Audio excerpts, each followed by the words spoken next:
Travis from Laing+Simmons, thanks so much for joining the Carpool series with Soho. Trent, thanks for having me. What a beautiful day we're having. It is a beautiful day. Hey, Laing+Simmons is such a great brand, but there's so many massive brands out in the marketplace. I guess what kind of makes Laing+Simmons a little bit different? Good question. Good question. I get asked that question a lot, actually. So, look, you're right, mate. There are a lot of brands out there in the marketplace, and I think there are certain brands that differentiate themselves than others, and there's some that are, sort of so-so for a better word. Yeah. I think, look, we are a traditional franchise business.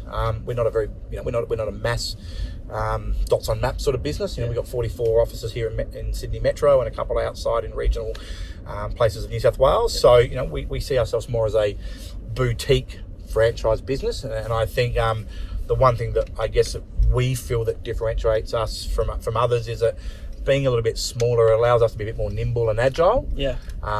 So our speed on delivery and things like that can be done traditionally a little bit quicker than some of the bigger brands. Yeah. And also, I guess we don't have a one hat fits all sort of policy. We understand that every business owner has a different want and a different need and a different outcome of running their businesses.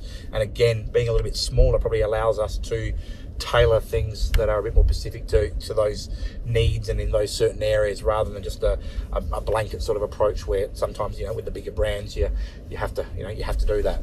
So, Recruitment question. Let's say I'm an agent. I'm maybe looking at moving on from my current agency. Yes. What tips and advice do you have for me when trying to choose one of the 50 odd brands that I could kind of go to? Where do I start? What do I do? What am I looking for? Sure.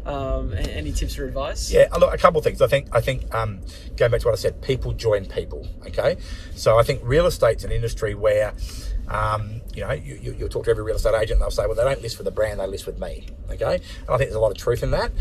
It's the same as who you want to work for.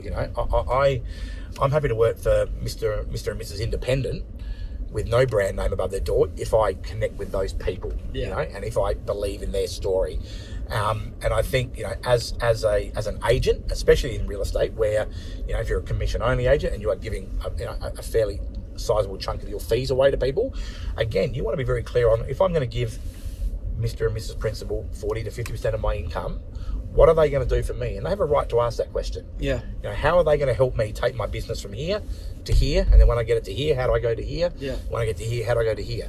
And again, if a principal or a business can clearly demonstrate that, then you'll find that's the sort of that helps you make that decision on which way you gravitate. But I think gone are the days of just going to a brand because you think that's what it was or that's what mum and dad said it was the best one to go to. People join people. Yeah. And I would suggest to anyone, make that 80% of your thinking around who you would join around that person that you're going to work closely with. And as you said, spend probably more time with than you do with your wife or husband or kids or whatever it may be. Yeah. So that would be the tip that I'd give, definitely. I guess, do you think the days are gone where the older guy in the marketplace has been there for 30 or 40 years and everybody knows him, so you should work for that guy just because he's been there the longest? Mate, is that finished? Gone, absolutely. Okay. I think there'll be still people that tell you that, I've got a wealth of knowledge and I can do this and do that. But the reality is that, there's a stat out there, somewhere in the next 20 years, I think that 75 or 80% of the workforce are going to be millennials, right? So we know they want different things. We know their wants and needs are very different than, say, people at my age in their early 40s. Yeah. So I think just because you've been in the local area for 40 years and everyone knows you, that does not guarantee you that people are going to just come through your door and want to work for you. I think some of those businesses have got very complacent over the last few years. I think, the best businesses are the ones, like I said, they are, as leaders, they are heavily invested in their brand, they're heavily invested in their people. They understand that people are the absolute cornerstone of their businesses. Yeah. They're the ones that people will line up and want to go and work for.